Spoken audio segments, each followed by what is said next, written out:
भगवान शिव का जब विवाह होता है तब उनकी पत्नी यानी कि माँ पार्वती माता बनने की इच्छा प्रकट करती है, लेकिन शिव कहते हैं कि वे स्वयंभू हैं, अनादि है और अनंत भी। ऐसे में उन्हें पुत्र की क्या जरूरत है, यानी कि शिव स्वयं से उत्पन्न हुए हैं, ना कि पैदा हुए हैं। उनकी ना तो कोई शुरुआत है और ना ही कोई अंत। ऐसे में भगवान शिव को पुत्र की क्या जरूरत है, लेकिन उनकी अर्धांगिनी पुत्र के लिए हट करने लगती है, जिसके बाद भगवान शिव अपना बीज माता को देने के लिए राजी हो जाते हैं। लेकिन यहाँ एक बहुत ही अजीब सी स्थिति पैदा हो जाती है।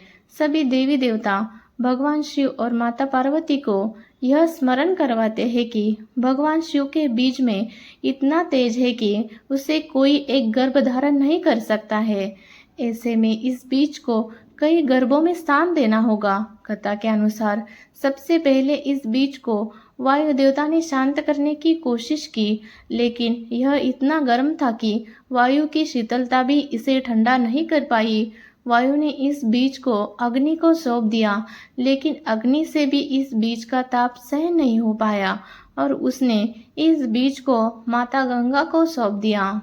माँ गंगा ने जब इसे ग्रहण किया तो उनकी नदी का सारा जल इस बीज के ताप से खौलने लगा और नदी के लहरन से यह बीज 6 हिस्सों में बट गया। माँ गंगा ने फिर इसे नदी के निकट ही मौजूद शरवन को सौंप दिया। फलस्वरूप शरवन जलकर भस्म हो गया।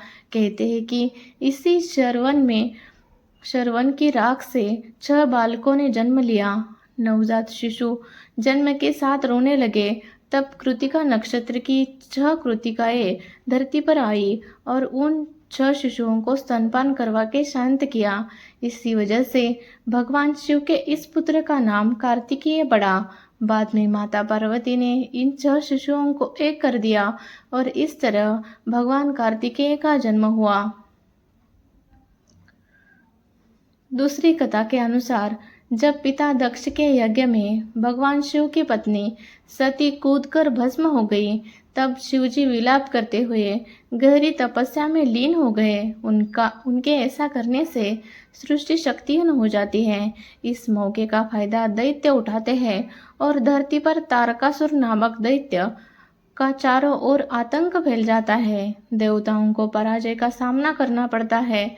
चारों तरफ हाहाकार मच जाता है। तब सभी देवता ब्रह्मा जी से प्रार्थना करते हैं। तब ब्रह्मा जी कहते हैं कि तारक का अंत शिवपुत्र करेगा।